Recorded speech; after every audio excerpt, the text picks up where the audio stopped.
Então vamos lá. Eu sou o Felipe Nishino Eu sou o Igor Kenzo. e a gente vai dar uma introduzida agora nesse vídeo sobre o Sprite Kit. Esse aqui vai ser um exemplo bem prático, tá? Inclusive é bom você ir fazendo junto com a gente. E o nosso objetivo vai ser fazer esse exemplo aqui.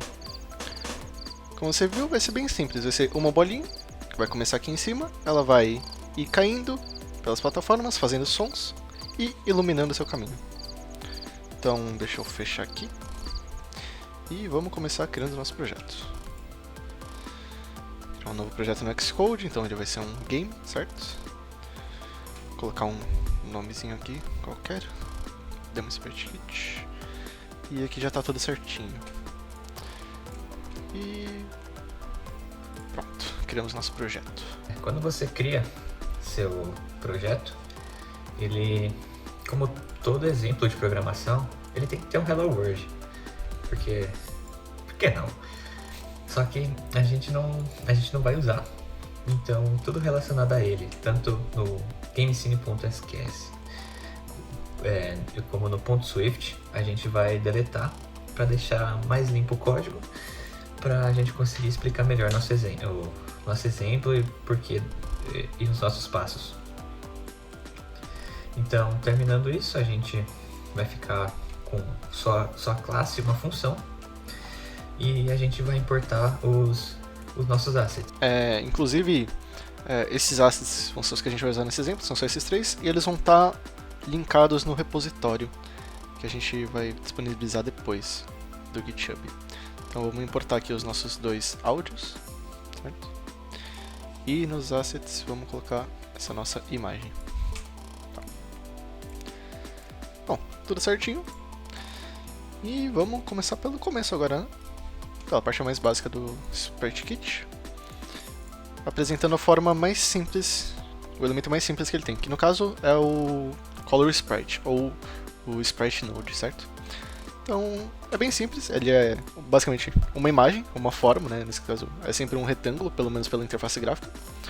Aqui a gente pode ver os atributos deles e tudo mais. Vamos começar posicionando então o que seria a nossa bolinha, né, no nosso exemplo. E como eu disse, por padrão só tem retângulo aqui na interface gráfica, né? Por código até dá pra colocar a bolinha direto, mas enfim.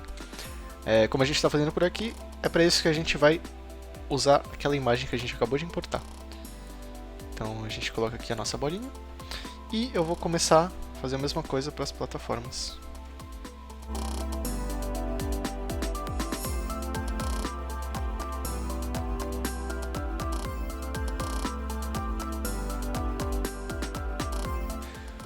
Bom, então com os nodes posicionados, vamos executar para ver como que ficou essa parte aqui.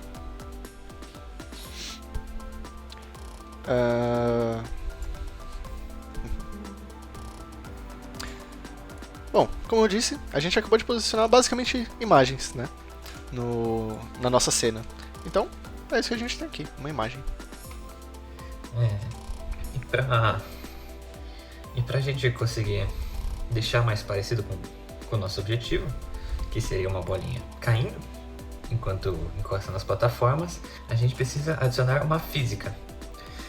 Essa física é própria do mundo. No próprio Sprite Kit ele já vem com esse mundo configurado, e para uma sprite, para uma imagem fazer parte dele, a gente precisa ir nos atributos dele, onde está escrito Physics Definition, e definir um tipo de corpo, um body type. Bom, no nosso caso vai ser um círculo, porque é uma bolinha, e ele já está sendo afetado pela gravidade. Se a gente rodar, a gente vai ver que ela caiu pela gravidade, como uma maçã. Mas ela não encostou em nada, porque as outras barras, as plataformas ainda são só imagens, elas não possuem um corpo físico. E a gente vai adicionar o corpo físico delas agora, só que alterando algumas propriedades, né, as checkbox, para elas não caírem com a gravidade também, elas ficarem paradas.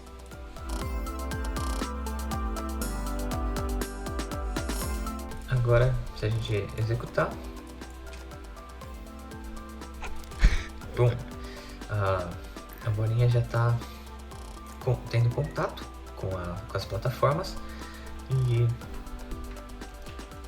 pronto, a física tá aí. Só que tem mais uma coisa que a gente vai mudar agora pra gente saber quando aconteceu, quando a bolinha encostou na plataforma, pra gente tocar o som. No próprio corpo físico existem máscaras, são 3 o nosso foco, que vai ser a Category Mask, que é a parte que define, é como se fosse a identidade do Node. Por exemplo, nossa bolinha vai ser 1. As nossas plataformas podem ser 2, porque todas que tiverem a mesma Category Mask, o Splatkit vai entender que é a mesma coisa, ou seja, a mesma categoria. Existe o Collision Mask, que são com quem aquele determinado node vai poder colidir com. Se a gente deixar aquele número grande que já vem por padrão ali no editor visual, aquilo ali significa todos, ou seja, a bolinha vai colidir com todos os nodes que tiverem um corpo físico. Se a gente mudar para uma máscara específica, o node só vai colidir com algum node que tiver aquela máscara específica. Só que aqui no nosso exemplo a gente vai deixar com todos, porque a gente quer aquele kick em tudo que tiver.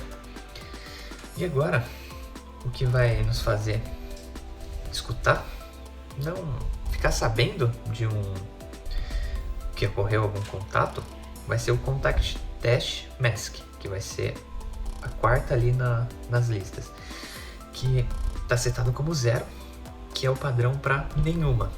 Enquanto aquilo estiver setado em 0, a gente não vai ser notificado de nenhuma colisão que aquele node tiver. A gente tem que setar um valor para ela que não seja 0 e também não negativo, que quando ocorrer uma colisão com alguma coisa, a gente sabe, quer dizer, o Splatkit sabe que ocorreu e ele nos avisa.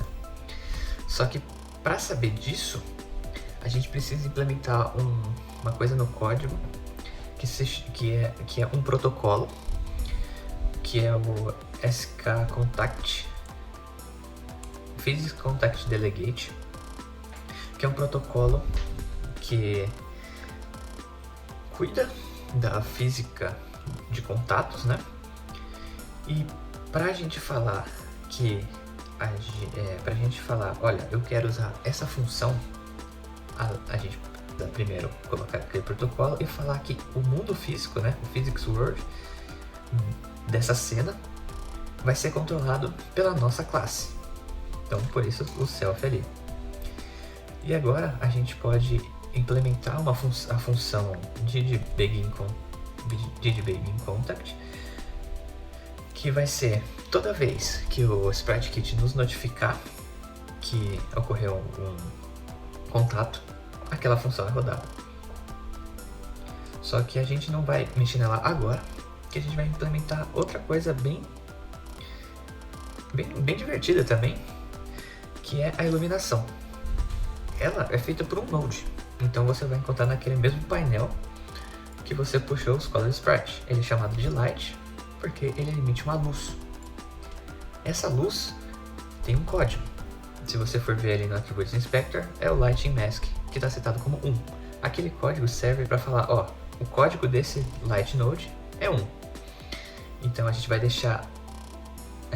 primeiro deixar ele como filho da nossa bolinha, para ele se mexer junto com ela, e vai colocar no centro, porque a gente quer que ela fique no centro.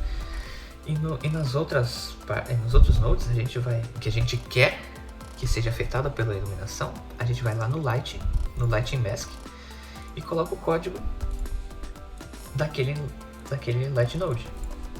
E você já vai ver a diferença. Se a gente executar, a gente vai simplesmente ver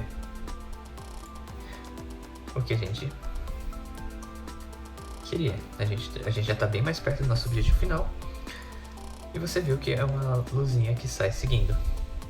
Tem outras máscaras ali, como você pode ver se você clicou e observou um pouco mais os outros nodes, mas a gente não vai falar deles. Você pode mexer, não tem problema nenhum.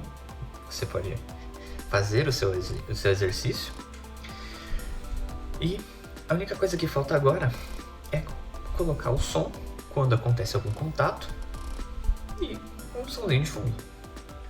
Antes disso, vamos ter algumas coisas em mente. Quando você está trabalhando com som no Sprite Kit, tem uma coisa importante que você tem que considerar. Geralmente tem dois tipos de áudio, né, num jogo ou enfim, num aplicativo. A música de fundo, que vai ser aquela música que vai ficar tocando o tempo todo, certo? Em loop. E os efeitos sonoros, que enfim, aí depende quando eles vão acontecer, enfim, eles acontecem em algum determinado evento. O que acontece? Para implementar esses dois tipos de som, tem dois métodos diferentes. E isso por própria recomendação da Apple, tá? Na documentação oficial. Então é bom você seguir esse padrão. Vamos começar implementando os efeitos sonoros, e eles são bem simples, tá? A gente vai usar um elemento, uma ferramenta do Sprite Kit, que são as SK Actions. Para isso, a gente vai vir aqui na nossa classe e vai colocar uma nova propriedade, que vai ser, a gente vai chamar ela de contato, e ela vai ser uma nova SK Action. Além disso, a gente vai carregar ela aqui. Então, contato é igual a uma nova SK Action do método playSoundFileName. E a gente vai colocar aqui o nome da nossa do nosso arquivo HitWave. E para executar essa ação, no nosso evento de colisão, de contato aliás, a gente simplesmente põe que a nossa cena vai executar a ação contato. Já em relação à música de fundo, a gente tem um outro método para implementar e vai envolver um outro framework da Apple, vai ser o AV Foundation, tá? Ele é o principal framework para mexer com elementos audiovisuais, tá? Então, num geral, gerenciamento e tocar e tudo mais. E a gente vai usar ele para isso.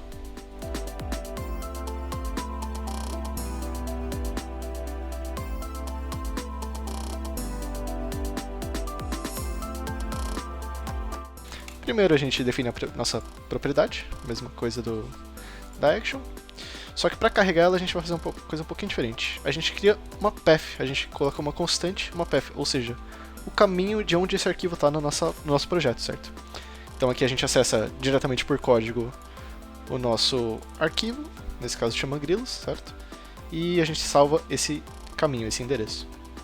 E é possível que ocorra algum erro, né, quando o aplicativo tentar carregar o áudio, tá? Então, por isso a gente faz um try catch aqui. Então, a gente inicializa um novo audio player com o arquivo que está no caminho que a gente especificou e é do tipo UAV, certo? Se tiver algum erro qualquer, ele vai printar no console. Agora, de parâmetro é bem simples, a gente só precisa mexer em uma coisa. Como a gente quer que essa música fique tocando infinitamente, né, em loop, a gente vai mexer aqui na number of loops, certo? E vai colocar qualquer número negativo. O que isso quer dizer? Que ela vai tocar pra sempre. Basicamente isso. E por final, é só dar um play. Se a gente executar agora o nosso exemplo, a gente vê que já está bem semelhante ao exemplo que a gente mostrou lá no começo do vídeo. Nós chegamos no nosso objetivo final e, como vocês puderam ver, foi relativamente simples. São algumas coisas, são alguns textos de código que são um pouco mais detalhados, mas você pode fazer isso visualmente, como nós fizemos, ou pelo código, que você pode demorar um pouquinho, mas você pega o jeito. Nós recomendamos você praticar. Cara, pega esse exemplo aqui, mexe, brinca com ele, muda os valores, testa coisa nova, porque é assim que você vai aprender.